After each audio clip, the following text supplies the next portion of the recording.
Hello students, good morning. पिछले lecture में हम लोगों ने वर्नर थ्योरी के बारे में पढ़ा था और वर्नर थ्योरी से हमने कोऑर्डिनेशन कंपाउंड्स में बॉन्डिंग के बारे में आपको एक्सप्लेन किया था। आज हम इसकी कुछ मॉडिफाइड एडवांस थ्योरी के बारे में बताने जा रहे हैं, जो है वैलेंस बॉन्ड थ्योरी। अब बात आती है कि वैलेंस बॉन्ड थ्योरी की क्या देने की जरूरत पड़ी। जो आपकी वो थ्योरी थी उसमें क्या कमियां थी, क्या ड्रॉबैक्स थे। तो पहले हम उनके ड्रॉबैक्स को देख लेते हैं। जो आपकी वर्नर थ्योरी थी उसके कुछ ड्रॉबैक इस तरह से थे। पहला ड्रॉबैक था कि why certain elements form complex compound. कुछ ही एलिमेंट कॉम्प्लेक्स कंपाउंड्स क्यों बनाते हैं, इस बारे में कोई भी valence bond theory Werner theory का एक्सप्लेनेशन नहीं था। दूसरा, why there is the directional nature of the bonds in coordination compounds. जो सेंट्रल मेटल एटम जो है वो जब लिगेंड्स के साथ कोऑर्डिनेट करता है तो वो बॉन्ड एक डेफिनेट डायरेक्शन में ही क्यों बनते हैं, इसकी डायरेक्शनल नेचर का रीजन क्या है। तीसरा, मैग्नेटिक प्रॉपर्टीज और ऑप्टिकल प्रॉपर्टीज जो कोऑर्डिनेशन कंपाउंड्स में पाई जाती हैं वो किस वजह से होती हैं, इस बारे में भी वैलेंस बॉन्ड थ्योरी ने कोई सेटिस्फैक्टरी एक्सप्लेनेशन नहीं दिया। तो इन सारी कमियों को देखते हुए कुछ एडवांस थ्योरी दी गई, जिसमें सबसे पहले आपकी वैलेंस बॉन्ड थ्योरी आती है। उसके बाद आपकी क्रिस्टल फील्ड थ्योरी आएगी, मॉलिक्यूलर ऑर्बिटल थ्योरी है और लिगेंड फील्ड थ्योरी है। इसमें से दो आपके सिलेबस में है, वैलेंस बॉन्ड थ्योरी और क्रिस्टल फील्ड थ्योरी। तो हम देखते हैं कि क्या वैलेंस बॉन्ड थ्योरी और क्रिस्टल फील्ड थ्योरी है। बोर्ड पे आपके ये जो लिख रखी है उसके वैलेंस बॉन्ड थ्योरी के कुछ मेन पॉइंट्स आपके इस पे लिख रखे हैं कि वैलेंस बॉन्ड थ्योरी है क्या। इस पॉइंट्स को पहले एक एक करके समझ लीजिए, फिर हम इससे वैलेंस बॉन्ड थ्योरी के अकॉर्डिंग कोऑर्डिनेशन कंपाउंड्स का फॉर्मेशन आपको एक्सप्लेन करेंगे कि कैसे कोऑर्डिनेशन कंपाउंड्स का फॉर्मेशन इस वैलेंस बॉन्ड थ्योरी के अकॉर्डिंगली होता है। तो आइए देखते हैं कि वैलेंस बॉन्ड थ्योरी है क्या। According to valence bond theory, bonding in metal complexes arises when a field ligand orbital, ये कब मेटल कॉम्प्लेक्सेस में मेटल और लिगेंड के बीच में बॉन्डिंग कब होती है, जब एक मेटल एटम के पास एक फील्ड लिगेंड, मतलब जिसके पास इलेक्ट्रॉन पेयर्स होते हैं, इलेक्ट्रिकल फील्ड या मैग्नेटिक फील्ड उसके पास होता है। तो when metal complex arises when field ligand orbital containing lone pair of electron, एक जो लिगेंड होगा उसके पास एक lone pair of electron available होगा, जबकि मेटल के पास वैकेंट ऑर्बिटल होंगे कितने, उसके कोऑर्डिनेशन नंबर के equal. Overlap with the vacant hybrid orbitals of metal to give metal ligand coordinate bond. तो जब भी कोई एक लिगेंड जिसके पास इलेक्ट्रॉन पेयर होता है अवेलेबल, वो सेंट्रल मेटल एटम के पास आता है और उस मेटल के पास क्या होता है, वैकेंट ऑर्बिटल होते हैं, उनके साथ ओवरलैपिंग करके क्या करता है, मेटल लिगेंड कोऑर्डिनेट बॉन्ड बनाता है। आपने फर्स्ट ईयर क्लास में भी वैलेंस बॉन्ड थ्योरी को पढ़ा था और उस वैलेंस बॉन्ड थ्योरी में क्या बताया गया था आपको कि कोवेलेंट बॉन्ड तब बनता है जब दो atomic orbital, half filled atomic orbital एक दूसरे पर ओवरलैप करते हैं। ओवरलैपिंग से बॉन्ड का फॉर्मेशन आपने पढ़ा था। उसमें क्या होता था, दोनों ऑर्बिटल्स के पास एक एक इलेक्ट्रॉन होता था, लेकिन ये कोऑर्डिनेट बॉन्ड बन रहा है तो इसमें जो लिगेंड होगा वो अपना एक इलेक्ट्रॉन पेयर लेके आएगा और मेटल के वैकेंट ऑर्बिटल को वो डोनेट कर देगा और उनके साथ क्या हो जाएगी, बॉन्डिंग हो जाएगी। इसी को हम क्या कहेंगे, कोऑर्डिनेट बॉन्ड कहेंगे। देखिए ये वैकेंट ऑर्बिटल है मेटल का, मेटल के पास वैकेंट ऑर्बिटल अवेलेबल होते हैं, वही इस तरह के कोऑर्डिनेट बॉन्ड्स बनाने की कैपेसिटी रखते हैं, वही कोऑर्डिनेट बॉन्ड बनाते हैं जिनके पास वैकेंट ऑर्बिटल हो और लिगेंड द्वारा डोनेटेड इलेक्ट्रॉन को एकोमोडेट कर सकें। जितने लिगेंड उसे जुड़ने जा रहे हैं उतने ही वैकेंट ऑर्बिटल उसके पास अवेलेबल होनी चाहिए। तो एक वैकेंट मेटल ऑर्बिटल है ये, इसके पास ये आपका फील्ड लिगेंड ऑर्बिटल आया जिसके पास पूरा एक लोन पेयर ऑफ इलेक्ट्रॉन है। ये दोनों आपस में आके जब ओवरलैप किए तो ये मेटल लिगेंड कोऑर्डिनेट बॉन्ड बन गया। मेटल और लिगेंड की आपस में कोऑर्डिनेट बॉन्ड से बॉन्डिंग हो गई। इसमें मेटल एटम को लिगेंड क्या कर रहा होगा, इलेक्ट्रॉन पेयर डोनेट कर रहा होगा। तो ये वैलेंस बॉन्ड थ्योरी कहती है कि इस तरह से जब ये कंडीशन होती है तब आपका मेटल और लिगेंड के बीच में बॉन्ड का फॉर्मेशन होता है। अब वैलेंस बॉन्ड थ्योरी द्वारा पूरा प्रोसेस को समझाने के लिए कुछ पॉइंट्स दिए गए हैं, कुछ एजम्पशंस दिए गए हैं। उन एजम्पशंस को देखिए, क्या एजम्पशन है। Valence bond theory makes following assumptions. अपनी बात को समझाने के लिए कुछ पॉइंट्स रखे वैलेंस बॉन्ड थ्योरी ने। पहला point, the central metal atom, CMA लिख दें शॉर्ट में, central metal atom provides a number of empty orbital equal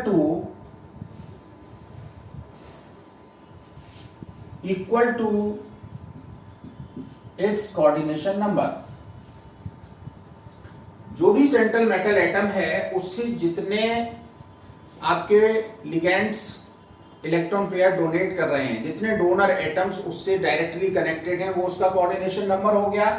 तो मेटल एटम क्या करता है, मेटल एटम अपने कोऑर्डिनेशन नंबर के बराबर एम्प्टी ऑर्बिटल्स प्रोवाइड कराता है, जिससे कि to form the coordination bond with ligand orbital. जितने लिगेंड आपके इससे कॉम्बिनेशन करने के आएंगे उतने ही मेटल अपने empty orbital outermost shell या पेनल्टी शेल के मिला के प्रोवाइड कराएगा, जिससे वो लिगेंड उन ऑर्बिटल में अपने इलेक्ट्रॉन डाल सके। दूसरा point, the empty orbitals of metal hybridise to give the equal number of hybrid orbitals of equal energy. जब भी मेटल के पास कोई भी लिगेंड बॉन्ड फॉर्मेशन के लिए आता है, उससे पहले क्या होता है कि मेटल के वैलेंस शेल में और या फिर वैलेंस शेल और पेनल्टी शेल में, मिड शेल में डिफरेंट टाइप के ऑर्बिटल होते हैं, s orbital, p orbital, d orbital. तो ये ऑर्बिटल पहले अपनी एनर्जी को मिक्सअप करके मतलब हाइब्रिडाइज होते हैं। हाइब्रिडाइज इसलिए होते हैं कि हाइब्रिडाइज होने के बाद इक्वल एनर्जी के ऑर्बिटल्स मेटल के पास अवेलेबल होते हैं। तो किसी ऑर्बिटल से कोई ओवरलैप कर जाए, इक्वल स्ट्रेंथ का बॉन्ड बनेगा। तो हाइब्रिडाइजेशन कॉन्सेप्ट भी आपने फर्स्ट ईयर में पढ़ा था कि जो एम्प्टी ऑर्बिटल मेटल के हैं वो हाइब्रिडाइज होते हैं। काय के लिए, पहले बॉन्ड बनाने से पहले क्या होंगे, हाइब्रिडाइज होंगे, जिससे कि इक्वल हाइब्रिड ऑर्बिटल्स उसी के बराबर इक्वल एनर्जी वाले मिल जाए। जब हाइब्रिडाइजेशन हो जाएगा फिर उन हाइब्रिड ऑर्बिटल्स को लिगेंड इलेक्ट्रॉन पेयर डोनेट करेंगे। Third point, the metal atom और ion can use its n-1d, ns, np, या तो अपने n-1, सपोज करिए बाहर वाला शेल ये 4th है, ये मान लीजिए 4s है, ये आपका 4p है, तो ये कौन सा हो गया 3d। तो या तो ये होगा कि आउटर मोस्ट शेल के s और p और पिछले वाले शेल का d ऑर्बिटल, या फिर ऐसा होगा कि बाहर वाले ही s, p और d। तो ये दो पॉसिबिलिटीज बनती हैं जनरली ऑक्टाहेड्रल कॉम्प्लेक्सेस में, कि आपके अंदर वाले शेल के d और बाहर वाले के s और p ऑर्बिटल आपस में हाइब्रिडाइज हों, या फिर ये हो सकता है कि ये d ऑर्बिटल खाली ना हो, वैकेंट ना हो पा रहे हो, तो उस कंडीशन में बाहर वाले के s, p और d ये ऑर्बिटल आपस में हाइब्रिडाइज होंगे और इक्वल एनर्जी के नए उतने ही ऑर्बिटल आपको प्रोवाइड करेंगे जितने उनसे लिगेंड्स जुड़ने जा रहे हैं। तो the orbitals to give the square planar आपके बन सकते हैं, टेट्राहेड्रल बन सकते हैं और ऑक्टाहेड्रल कॉम्प्लेक्सेस बन सकते हैं। अगर आपका DsP2 हाइब्रिडाइजेशन होगा तो स्क्वायर प्लेनर होंगे, sp3 हाइब्रिडाइजेशन होगा तो आपके टेट्राहेड्रल होंगे, और अगर आपका हाइब्रिडाइजेशन D2sp3 या sp3d2 होगा तो आपकी कॉम्प्लेक्स की ज्योमेट्री कैसी होगी, ऑक्टाहेड्रल। तो आपके टाइप ऑफ हाइब्रिडाइजेशन पर डिपेंड करेगी उसकी ज्योमेट्री कि किस तरह का कितने कोऑर्डिनेशन नंबर है और उस कोऑर्डिनेशन नंबर के अकॉर्डिंग कौन कौन से ऑर्बिटल हाइब्रिडाइजेशन में पार्टिसिपेट कर रहे हैं। अगला पॉइंट है कि these hybrid orbitals of metal then overlap with ligand. जब आपका हाइब्रिडाइजेशन हो गया, हाइब्रिडाइजेशन के बाद ऑर्बिटल तैयार बैठे हुए हैं काहे के लिए, लिगेंड के साथ ओवरलैपिंग करने के लिए, उनके साथ बॉन्डिंग बनाने के लिए। तो इस तरह से हाइब्रिडाइज ऑर्बिटल बॉन्ड बनाते हैं, बॉन्ड बनाने के लिए तैयार रहते हैं, किसके साथ, लिगेंड्स के साथ। The hybrid orbital of metal atom overlap with ligand orbital which can donate a lone pair for bonding। तो लिगेंड के पास लोन पेयर होता है बॉन्डिंग के लिए, वो जो मेटल के हाइब्रिड ऑर्बिटल तैयार बैठे हुए हैं हाइब्रिडाइज होने के बाद उनको वो लोन पेयर डोनेट कर देते हैं। अगला point, if complex contains unpaired electrons. मान लीजिए आपका पूरा कॉम्प्लेक्स बन गया, कॉम्प्लेक्स बनने के बाद उसमें अगर कुछ अनपेयर्ड इलेक्ट्रॉन अवेलेबल हैं तो उसका नेचर होगा पैरामैग्नेटिक। पैरामैग्नेटिक वो सब्सटेंसेस होते हैं जो एक्सटर्नल मैग्नेटिक फील्ड में अट्रैक्ट होते हैं, और वो तब होते हैं जब उनमें अनपेयर्ड इलेक्ट्रॉन अवेलेबल होते हैं। तो जो मैग्नेटिक फील्ड में अट्रैक्ट होते हैं उन सब्सटेंसेस को, उन कॉम्प्लेक्सेस को हम पैरामैग्नेटिक नेचर में बोलेंगे। And if complex do not contain unpaired electron, मतलब सारे इलेक्ट्रॉन कैसे होंगे, अगर पेयर्ड होंगे, it is diamagnetic in nature. तो ऐसा सब्सटेंस डायामैग्नेटिक बोला जाता है, और ये मैग्नेटिक फील्ड में रखने पर रिपेल होता है। तो दो तरह की मैग्नेटिक बिहेवियर हो गया कॉम्प्लेक्सेस का, पैरामैग्नेटिक मतलब एक्सटर्नल मैग्नेटिक फील्ड में अट्रैक्ट होगा, और वो तब होगा जब उसमें अनपेयर्ड इलेक्ट्रॉन अवेलेबल होंगे कॉम्प्लेक्स बनने के बाद भी, और जब कॉम्प्लेक्स बनने के बाद सारे इलेक्ट्रॉन पेयर्ड हो गए, कोई अनपेयर्ड इलेक्ट्रॉन नहीं है, तो उसका नेचर कैसा होगा, डायामैग्नेटिक। लास्ट पॉइंट देखिए, under the influence of strong ligands. Strong ligands हम थोड़ा सा आपको अभी एक्सप्लेन कर देंगे, स्ट्रॉन्ग लिगेंड्स क्या होते हैं, वीक लिगेंड्स क्या होते हैं। तो जब स्ट्रॉन्ग लिगेंड्स जैसे NH3, EN एथिलीन डाइअमीन या एथेन 1,2 डाइअमीन, CN, CO, ये लिगेंड्स जब अवेलेबल होते हैं तो electron can be forced up. अगर ये लिगेंड मिलने आए मेटल एटम के पास और कभी ऐसी परिस्थिति बनी कि n-1d ऑर्बिटल में इलेक्ट्रॉन जो अनपेयर्ड हैं वो अंदर भेजे जा सकते हैं, तो ये फोर्सफुली उनको अंदर धक्का मार के भेज देते हैं और खुद उनसे जुड़ जाते हैं। लेकिन अगर पॉसिबिलिटी ऐसी नहीं होती है तो फोर्स अप नहीं भी करते हैं, या जरूरत नहीं होती है तो नहीं भी करते हैं, ठीक है ना। लेकिन ये लिगेंड अगर अवेलेबल हो तो कोशिश ये करते हैं कि अंदर वाला d ऑर्बिटल उसको, उसमें से 2 d ऑर्बिटल खाली मिल जाए, और अगर उनमें इलेक्ट्रॉन अंदर फोर्स अप किए जा सकते हैं तो उनको फोर्सफुली अंदर भेज देते हैं, और उसके बाद, ठीक है ना, वो D2sp3 हाइब्रिडाइजेशन करते हैं। ये जो लिगेंड हैं ये थोड़े से खलीफा टाइप के हैं, है ना, अपनी खलीफागिरी दिखाते हैं, चलो भाई अंदर चलो, हमें इनसे बॉन्डिंग करनी है।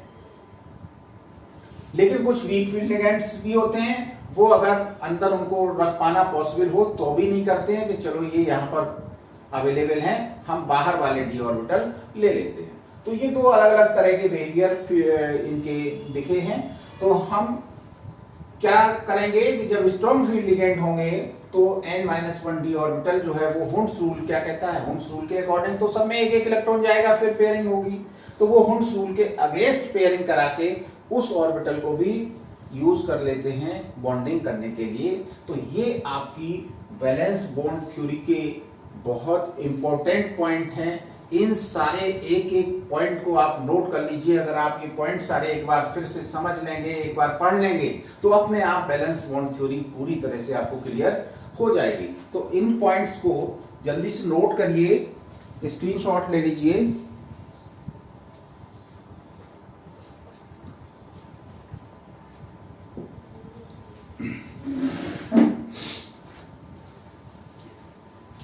तो आपने ये पॉइंट नोट कर लिए होंगे।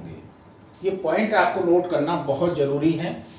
ये पॉइंट्स ही बैलेंस बॉन्ड थ्योरी का पूरा चिट्ठा खोल के रख देंगे। और ये पॉइंट आप अपनी कॉपी पे एक एक पॉइंट केयरफुली लिखिए। हर वर्ड का अपना अपना अलग अलग मीनिंग है, उस मीनिंग को आप समझिए। तो अब ये बात आपकी बैलेंस बॉन्ड थ्योरी की क्लियर हो गई कि बैलेंस बॉन्ड थ्योरी ये कहती है कि जब मेटल लिगेंड के पास बॉन्डिंग के लिए जाएगा तो जितने लिगेंड उससे जुड़ना चाहते हैं उतने वैकेंट ऑर्बिटल प्रोवाइड कराएगा, और उन वैकेंट ऑर्बिटल्स का बॉन्डिंग से पहले हाइब्रिडाइजेशन होगा, जिससे इक्वल एनर्जी के ऑर्बिटल्स मिल जाएं। जब इक्वल एनर्जी के ऑर्बिटल मिल जाएंगे तब वो लिगेंड उससे ओवरलैप करके बॉन्डिंग कर लेगा। अगर वो स्ट्रॉन्ग लिगेंड है तो जरूरत होगी तो वो n-1d ऑर्बिटल के इलेक्ट्रॉन को हुंड रूल के अगेंस्ट भी फोर्स अप कर सकता है। तो ये तो आपकी वैलेंस बॉन्ड थ्योरी के फीचर्स हो गए, मतलब इसके एजम्पशंस हो गए। अब हम थोड़ा सा इसको शॉर्ट में और एक्सप्लेन किए देते हैं। उसके कुछ और पॉइंट्स हैं, इनको समझ लीजिए। बैलेंस बॉन्ड थ्योरी बहुत इंपॉर्टेंट थ्योरी है, और इस थ्योरी के अकॉर्डिंग कॉम्प्लेक्स का फॉर्मेशन, उनका बिहेवियर आपके एग्जाम में जरूर आता है। तो इसलिए इस थ्योरी को आप समझ लीजिए ढंग से। एक क्वेश्चन आपका बैलेंस बॉन्ड थ्योरी से बोर्ड एग्जाम्स में मिलेगा ही मिलेगा, ठीक है ना।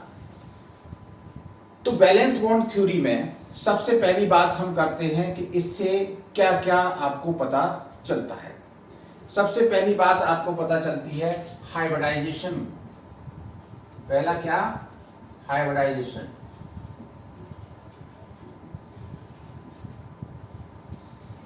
दूसरा इससे क्या पता चलेगा? हाइब्रिडाइजेशन अगर है तो हाइब्रिडाइजेशन की बेस पे हम उसकी ज्योमेट्री क्या बता सकते हैं? Geometry of complex. ये भी बहुत इंपॉर्टेंट पॉइंट है। शॉर्ट में आप इस थ्योरी को समझ लीजिए। हाइब्रिडाइजेशन कौन कौन सा हो सकता है? हाइब्रिडाइजेशन हो सकता है अगर कोऑर्डिनेशन नंबर 4 है तो DsP2 हो सकता है, या sp3 हाइब्रिडाइजेशन होगा। कौन सा हाइब्रिडाइजेशन होगा? या तो DsP2 हाइब्रिडाइजेशन होगा या sp3 हाइब्रिडाइजेशन होगा अगर कोऑर्डिनेशन नंबर कितना है? 4 है। अगर DsP2 हाइब्रिडाइजेशन होगा तो ज्योमेट्री किस तरह की होगी? इसकी ज्योमेट्री होती है स्क्वायर प्लेनर। और अगर आपका sp3 हाइब्रिडाइजेशन होगा तो ज्योमेट्री होगी कैसी? टेट्राहेड्रल। दूसरा, जिन कॉम्प्लेक्सेस में कोऑर्डिनेशन नंबर 6 है उनमें D2sp3 या sp3d2 हाइब्रिडाइजेशन होगा। D2sp3 तब कहते हैं जब अंदर वाले n-1 के d ऑर्बिटल और बाहर वाले के s और p ऑर्बिटल हाइब्रिडाइज होते हैं मेटल एटम के, और जब मेटल एटम के बाहर वाले के sp और बाहर वाले ही d ऑर्बिटल हाइब्रिडाइजेशन में पार्टिसिपेट करते हैं तो ये कहलाता है sp3d2 हाइब्रिडाइजेशन। और इस तरह से इस कॉम्प्लेक्स की ज्योमेट्री जो होगी वो किस तरह की होगी? वो होगी ऑक्टाहेड्रल। ऑक्टाहेड्रल ज्योमेट्री हो जाएगी। तो इस तरह से हमें एक तो बात ये पता चली कि हाइब्रिडाइजेशन किस तरह का है। दूसरी बात क्या चली, इसका जो आपकी ज्योमेट्री है वो क्या होगी। हम कलर भी पता कर सकते हैं। तीसरी बात, हम कलर ऑफ कॉम्प्लेक्स कैसे, अगर अनपेयर्ड इलेक्ट्रॉन है, अगर अनपेयर्ड इलेक्ट्रॉन कॉम्प्लेक्स में अवेलेबल है तो वो कलर्ड होगा, और अगर इलेक्ट्रॉन सारे पेयर्ड हो गए तो वो कैसा होगा, कलरलेस। तो हम इस तरह से जो आपका बैलेंस बॉन्ड थ्योरी के ये भी एक्सप्लेन कर सकते हैं कि उनमें कलर होगा, कॉम्प्लेक्स कंपाउंड में कलर आएगा या नहीं आएगा। फोर्थ पॉइंट आपका आता है मैग्नेटिक बिहेवियर। मैग्नेटिक बिहेवियर क्या होगा,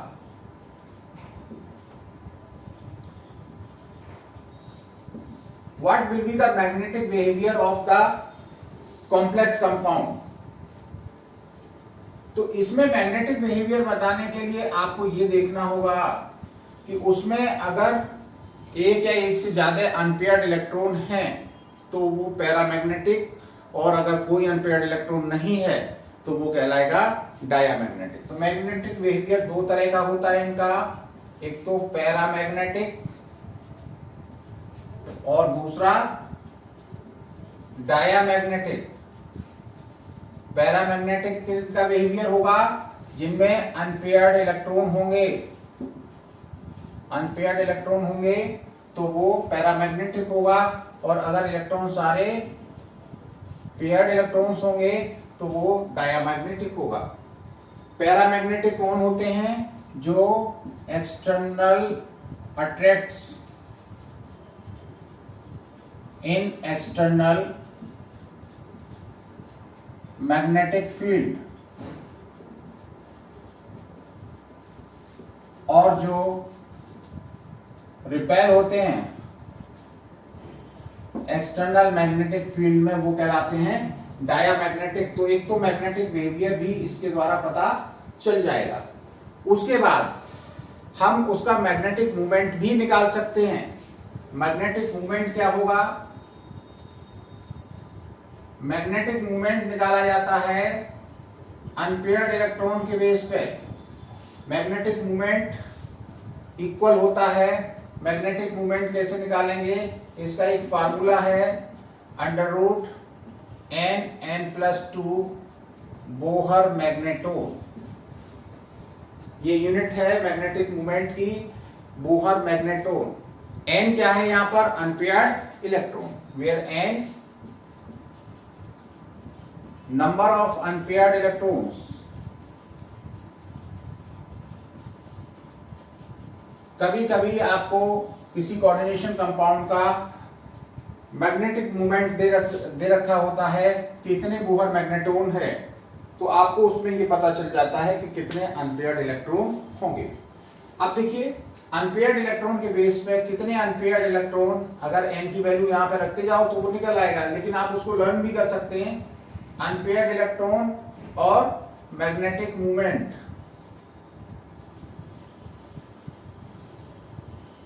अगर मान लीजिए आपका अनपेयर्ड इलेक्ट्रॉन 0 है तो आपका मैग्नेटिक मूवमेंट कितना हो जाएगा, 0। अगर अनपेयर्ड इलेक्ट्रॉन आपका 1 है तो यहां पे वैल्यू 1 रखें तो 1 + 2 3, 3 × 1 3 का अगर हम अंडर रूट लेंगे तो आ जाएगा 1.73। अगर अनपेयर्ड इलेक्ट्रॉन 2 है तो इसका जो मैग्नेटिक मोमेंट निकल के आएगा वो आता है 2.83। इसी तरह से अगर अनपेयर्ड इलेक्ट्रॉन आपके 3 हैं तो 3 रख के यहाँ पे वैल्यू निकाल लेंगे तो ये निकल आएगी 3.87। 3 + 2 5 हो गया और 5 × 3 = 15। तो 15 का जब रूट लेंगे तो आ जाएगा आपका 3.87। ऐसे ही अगर 4 है तो इसका 4.90 मैग्नेटिक मूवमेंट इतना बोहर मैग्नेटोन निकलेगा, और जब 5 है तो 5.92। तो ये आप टेबल अगर याद कर लें तो अनपेयर्ड इलेक्ट्रॉन के बेस पे आपका ये पता चल जाएगा कितने अनपेयर्ड इलेक्ट्रॉन होने पर उसका मैग्नेटिक मोमेंट कितना होगा। तो इस तरह से हम मैग्नेटिक मोमेंट भी इससे निकाल सकते हैं। अब एक बहुत इंपॉर्टेंट बात है type of complex. Type of complex, किस तरह का कॉम्प्लेक्स होगा? तो देखिए, केवल ऑक्टाहेड्रल की बात कर रहे हैं। अगर कॉम्प्लेक्स ऑक्टाहेड्रल है तो उसमें दो तरह के कॉम्प्लेक्स बनते हैं। कौन कौन से? एक बनता है इनर ऑर्बिटल कॉम्प्लेक्स और एक बनता है outer orbital complex. Inner orbital complex क्या होता है और आउटर ऑर्बिटल कॉम्प्लेक्स क्या होता है, इनको समझेंगे। इनर ऑर्बिटल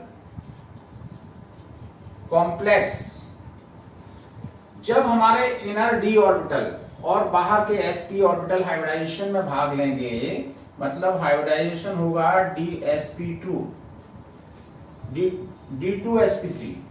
कौन सा हाइब्रिडाइजेशन होगा? d2sp3। तो बनेगा इनर ऑर्बिटल कॉम्प्लेक्स। और अगर हमारे बाहर के डी ऑर्बिटल भाग लेंगे तब बनेगा आउटर ऑर्बिटल कॉम्प्लेक्स। इसको कहते हैं sp3d2 हाइब्रिडाइजेशन। तो किस कंडीशन में इनर ऑर्बिटल और किन कंडीशन में आउटर ऑर्बिटल कॉम्प्लेक्स बनेगा, वो हमने आपको बता दिया कि इनर ऑर्बिटल कॉम्प्लेक्स तब बनेगा जब d2sp3 हाइब्रिडाइजेशन होगा और sp3d2 हाइब्रिडाइजेशन हुआ। मतलब बाहर का डी ऑर्बिटल आपका यूज हुआ है हाइब्रिडाइजेशन में वैलेंस शेल का, तो आउटर ऑर्बिटल कॉम्प्लेक्स। और अगर बाहर के s और p और इनर वाले मतलब n-1 डी ऑर्बिटल यूज हुए हैं तो inner orbital. Inner orbital complex जो होता है वो लो स्पिन कॉम्प्लेक्स भी बोला जाता है, क्योंकि इसमें अनपेयर्ड इलेक्ट्रॉन कम होते हैं तो स्पिन मूवमेंट कम आता है, तो इसलिए इसको हम क्या कहते हैं? लो स्पिन कॉम्प्लेक्स। और जब आपका आउटर डी ऑर्बिटल भाग लेता है तो अंदर वाले डी ऑर्बिटल में अनपेयर्ड इलेक्ट्रॉन होने की संभावना ज्यादा रहती है, तो इसका हाई स्पिन रहता है, तो इसको बोलते हैं हाई स्पिन कॉम्प्लेक्स। जब इलेक्ट्रॉन पेयर्ड होते हैं तो क्या करते हैं? वो स्पिन मूवमेंट को, एक दूसरे के स्पिन मूवमेंट को कैंसिल कर देते हैं। तो इस तरह से आपका हाई स्पिन और लो स्पिन कॉम्प्लेक्स बनेगा। अब बात आती है कि ये इनर ऑर्बिटल कॉम्प्लेक्स और आउटर ऑर्बिटल कॉम्प्लेक्स बनते कब हैं, ठीक है ना? देखिए, इनर ऑर्बिटल कॉम्प्लेक्स तब बनते हैं जब स्ट्रॉन्ग फील्ड लिगेंड अवेलेबल होते हैं। इनर ऑर्बिटल कॉम्प्लेक्स तब बनते हैं जब स्ट्रॉन्ग फील्ड लिगेंड उपस्थित होते हैं। ये किनकी प्रेजेंस में बनेंगे? ये बनेंगे स्ट्रॉन्ग फील्ड लिगेंड की प्रेजेंस में, और ये बनेंगे किसकी प्रेजेंस में? Weak field ligand. Strong field ligand और वीक फील्ड लिगेंड क्या है? वैसे तो ये क्रिस्टल फील्ड थ्योरी के अकॉर्डिंग समझाया जाता है। जो आपके लिगेंड्स इनर डी ऑर्बिटल के इलेक्ट्रॉन को अंदर पेयर अप कराने की क्षमता रखते हैं, उनको अंदर धक्का मार के भेजने की कैपेसिटी रखते हैं, वो स्ट्रॉन्ग फील्ड लिगेंड बोले जाते हैं। और वीक फील्ड लिगेंड कौन से होते हैं? वीक फील्ड लिगेंड जो उनको पेयर अप करने की क्षमता नहीं करते। तो स्ट्रॉन्ग फील्ड लिगेंड और वीक फील्ड लिगेंड और देखने कौन कौन से हैं? Strong field ligand. वैसे तो ये आपकी क्रिस्टल फील्ड थ्योरी में बताया जाएगा, लेकिन हम आपको बताए दे रहे हैं फिर भी कि कौन कौन से जनरली ये स्ट्रॉन्ग फील्ड लिगेंड कैटेगरी में आते हैं। तो NH3, En, Cn और Co। मतलब ये हुआ कि अगर डोनर एटम क्या हो, अगर आपका डोनर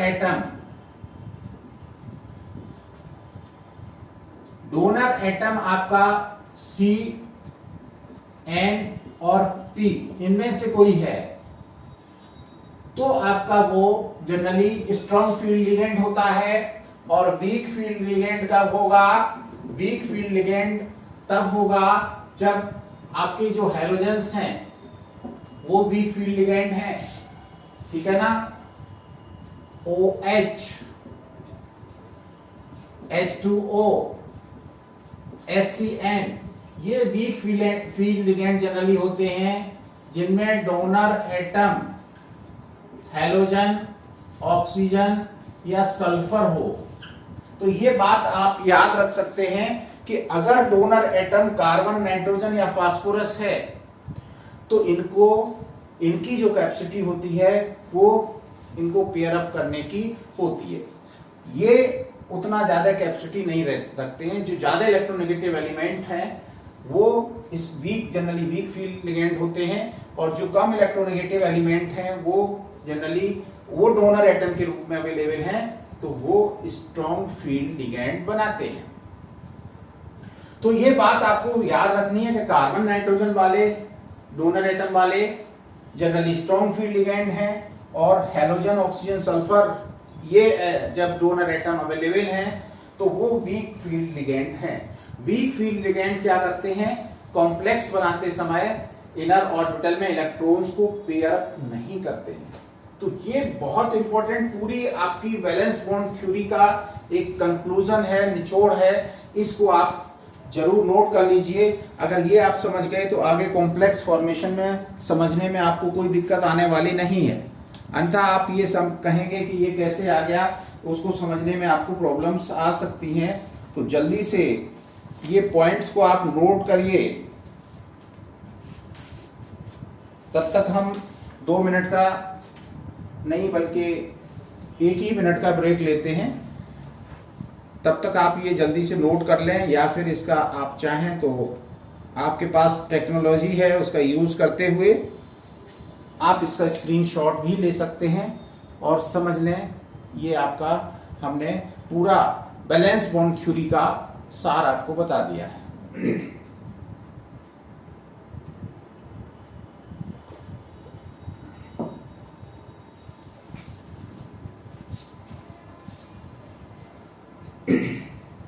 अब देखिए, आशा है आपने नोट कर लिया होगा।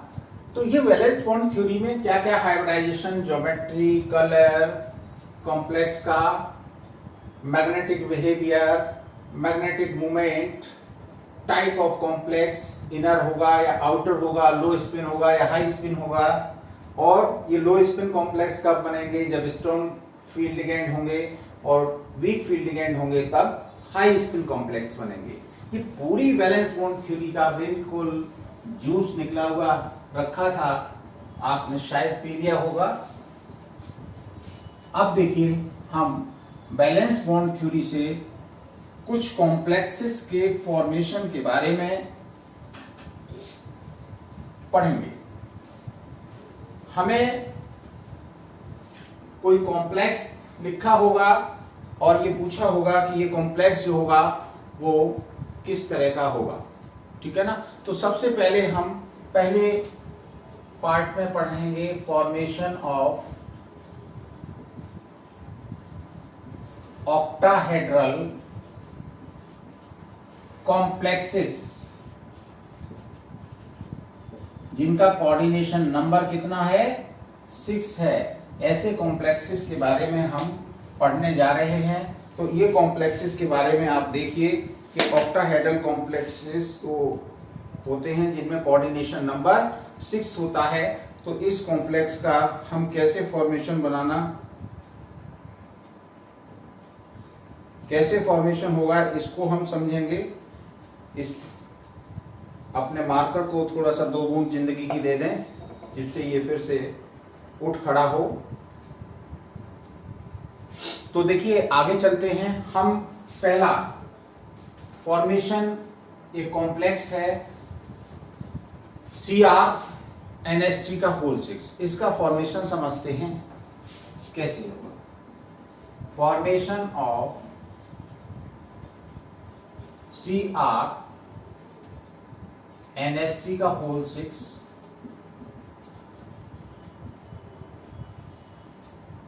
जब भी आपका किसी कॉम्प्लेक्स का पूरा फॉर्मेशन कैसे होता है ये आपको बैलेंस बॉन्ड थ्योरी से एक्सप्लेन करना हो, तो सबसे पहली बात इंपॉर्टेंट आती है कि आप इसमें आइडेंटिफाई करिए कि सेंट्रल मेटल एटम कौन सा है। तो क्या आइडेंटिफाई हो रहा है? सेंट्रल मेटल एटम क्या है? central metal atom in this complex is chromium. Central metal atom क्या हो गया? क्रोमियम। तो पहले सेंट्रल मेटल एटम आपने आइडेंटिफाई किया, उसके बाद उसकी oxidation number central metal atom की क्या है वो कैलकुलेट कर लीजिए। तो ऑक्सीडेशन नंबर ऑफ क्रोमियम कितनी है? बोलो भाई, +3। कैसे +3 निकली? Cr की ऑक्सीडेशन नंबर x मान ली, x + 6 × NH3 की ऑक्सीडेशन नंबर 0 इक्वल इसके ऊपर चार्ज है +3, तो x + 0 = +3, तो x की वैल्यू +3 आ गई। So the coordination number of Cr is +3। अब उसके बाद क्या करते हैं? सबसे पहले सेंट्रल एटम का इलेक्ट्रॉनिक कॉन्फ़िगरेशन लिखते हैं उसका ग्राउंड स्टेट में, फिर उसमें जो मेटल जिस ऑक्सीडेशन स्टेट में है उस ऑक्सीडेशन स्टेट में हम उसका इलेक्ट्रॉनिक कॉन्फ़िगरेशन लिखेंगे। उसके बाद ये देखेंगे कि हमारे d ऑर्बिटल पीछे वाले आपके n-1 d ऑर्बिटल वैकेंट है कि नहीं हाइब्रिडाइजेशन के लिए। तो इसमें चूंकि कोऑर्डिनेशन नंबर 6 है तो या तो d2sp3 हाइब्रिडाइजेशन होगा या sp3d2 होगा। NH3 कैसा है? स्ट्रॉन्ग फील्ड लिगेंड है या वीक फील्ड लिगेंड है? ये कैसा है? ये आपका स्ट्रॉन्ग फील्ड लिगेंड है। तो जरूरत अगर पड़ेगी तो ये अंदर वाले d ऑर्बिटल के इलेक्ट्रॉन्स को पेयर अप करने की कैपेसिटी भी रखता है। तो हम देखेंगे कि जरूरत पड़ रही है नहीं पड़ रही है, तो फिर क्या होगा? इस लिगेंड की प्रेजेंस में उनका पेयरिंग अप हो सकता होगा तो होगा, नहीं जरूरत होगी तो नहीं होगा। हाइब्रिडाइजेशन होगा d2sp3 या sp3d2। हाइब्रिडाइजेशन के बाद जो ऑर्बिटल बनेंगे हाइब्रिड, उनमें NH3 लिगेंड ये इलेक्ट्रॉन पेयर डोनेट करके ये कॉम्प्लेक्स का फॉर्मेशन कर लेंगे। तो आइए समझते हैं कैसे कैसे हम करेंगे। पहले हम Cr एटम जो है जिसका एटॉमिक नंबर है 24, इसका हम ग्राउंड स्टेट में इलेक्ट्रॉनिक कॉन्फ़िगरेशन देखिए लिख रहे हैं। 3d ऑर्बिटल हमने बनाया, ये 3d है, 1 2 3 4 5, ये 3d ऑर्बिटल है। इसके बाद हमने बनाया 4s और उसके बाद आपका ये हो गया 4p।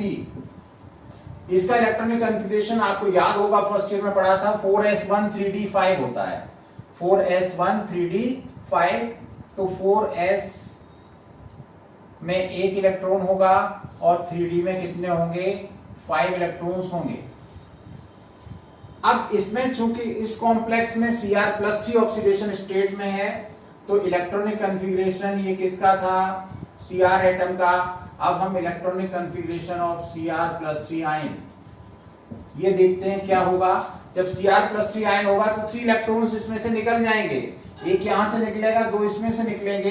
तो इस कंडीशन में देखिए इसका इलेक्ट्रॉनिक कॉन्फ़िगरेशन क्या रह जाएगा वो समझ लीजिए। ये 4s है, ये आपका 4p है, तो यहां पर इलेक्ट्रॉन कितने रह गए? 3। अब देखिए 3d के 2 ऑर्बिटल ऑलरेडी वैकेंट हैं, एक s है और 3p हैं। हमें NH3 द्वारा इनको पेयर अप कराने की जरूरत नहीं पड़ी, चूंकि आपकी कोऑर्डिनेशन नंबर 6 है, d2sp3 हाइब्रिडाइजेशन हो सकता है, तो ये आपका हो जाएगा d2sp3 हाइब्रिडाइजेशन। ये जो आपके ऑर्बिटल्स खाली थे ये तैयार हो रहे हैं, काय के लिए?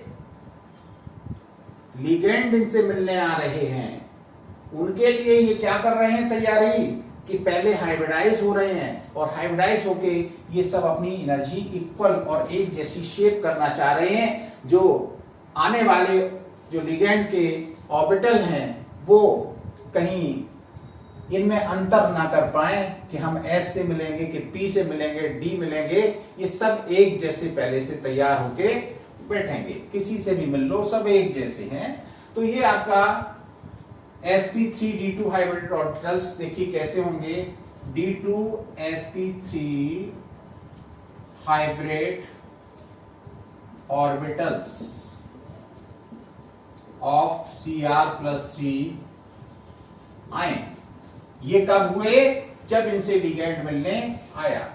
तो ये आपके तीन तो आपके n-1d ऑर्बिटल ये बचे जिनमें एक एक इलेक्ट्रॉन है, और इनका सबका जो हाइब्रिडाइजेशन हो गया उनसे ये 2 + 1 3 + 3 6 1 2 3 4 5 6 ये 6 एम्प्टी d ऑर्बिटल किसके हो गए? 6 एम्प्टी d2sp3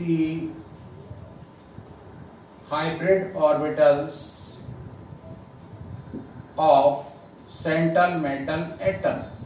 अब देखिए ये सब एक जैसे तैयार बैठे हुए हैं, लिगेंड्स द्वारा डोनेटेड इलेक्ट्रॉन सब में एक साथ दे दिए जाएंगे और कॉम्प्लेक्स का फॉर्मेशन हो जाएगा। तो फॉर्मेशन ऑफ कॉम्प्लेक्स समझना, फॉर्मेशन ऑफ कॉम्प्लेक्स कैसे होगा?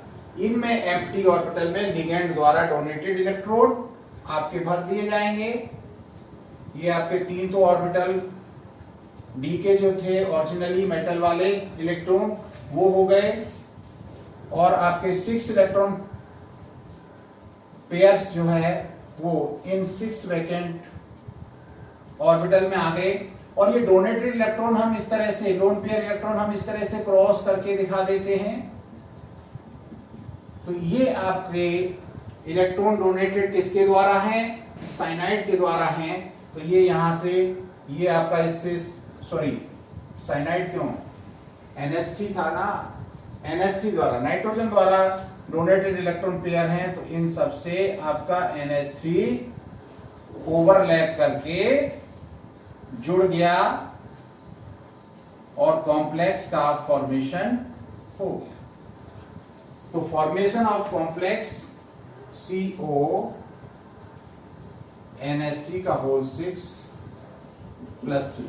तो इस तरह से ये आपका कॉम्प्लेक्स फॉर्मेशन हो गया, जिसमें ये तो आपके मेटल के ओरिजिनल वाले इलेक्ट्रॉन हैं और ये लिगेंड द्वारा डोनेटेड इलेक्ट्रॉन हैं। इनका सबका मेटल के जो ऑर्बिटल तैयार हुए थे एक जैसी एनर्जी के, एक जैसी शेप के, वो तैयार बैठे ऑर्बिटल को NH3 के ऑर्बिटल ने इलेक्ट्रॉन पेयर दे दिया, या उनका ऑर्बिटल इन वैकेंट ऑर्बिटल जो मेटल एटम के थे उनके साथ इस तरह से ओवरलैप करके बॉन्ड बना लिया है। तो ये इस तरह से फॉर्मेशन ऑफ कॉम्प्लेक्स आपको समझाना पड़ता है। अब इस कॉम्प्लेक्स को देखिए, इसमें 3 अनपेयर्ड इलेक्ट्रॉन हैं, इसलिए ये कॉम्प्लेक्स कैसा होगा? पैरामैग्नेटिक या डायामैग्नेटिक? पैरामैग्नेटिक, क्योंकि इसमें अनपेयर्ड इलेक्ट्रॉन है। हाइब्रिडाइजेशन का टाइप कौन सा है? इनर d ऑर्बिटल यूज हुए हैं, तो d2sp3 हाइब्रिडाइजेशन। और ज्योमेट्री कैसी होगी इसकी? ऑक्टाहेड्रल d2sp3 हो चाहे sp3d2 हो, ऑक्टाहेड्रल ज्योमेट्री होगी। कोऑर्डिनेशन नंबर 6 वालों की ज्योमेट्री ऑक्टाहेड्रल होगी। तो हम आगे इसकी इंफॉर्मेशन अलग से लिख देंगे। टाइप ऑफ हाइब्रिडाइजेशन कौन सा है? d2sp3।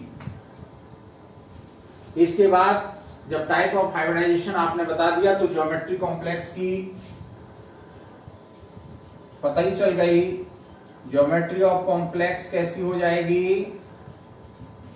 ऑक्टाहेड्रल। कैसी हो गई? ऑक्टाहेड्रल। इसके बाद जब type of hybridisation geometry, unpaired electron इसमें अवेलेबल है या नहीं है, तो हम क्या बता सकते हैं? कॉम्प्लेक्स का टाइप क्या है? टाइप हमने 2 बताए थे ऑक्टाहेड्रल केस में। कौन से? इनर ऑर्बिटल और आउटर ऑर्बिटल। तो ये कॉम्प्लेक्स कैसा है? Inner orbital complex.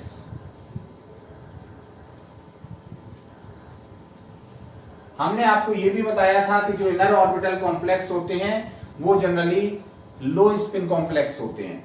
इसमें अनपेयर्ड इलेक्ट्रॉन कम होते हैं, हालांकि इसमें है ज्यादा, लेकिन ये जो है आपका इनर ऑर्बिटल कॉम्प्लेक्स ही है और इसको लो स्पिन कॉम्प्लेक्स कहेंगे।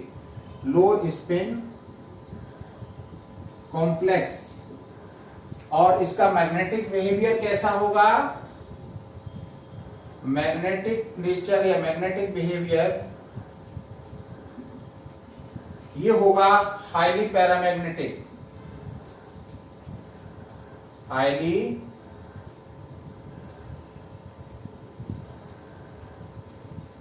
पैरामैग्नेटिक।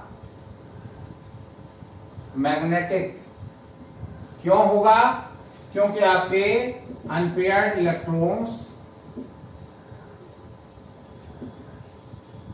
Are present.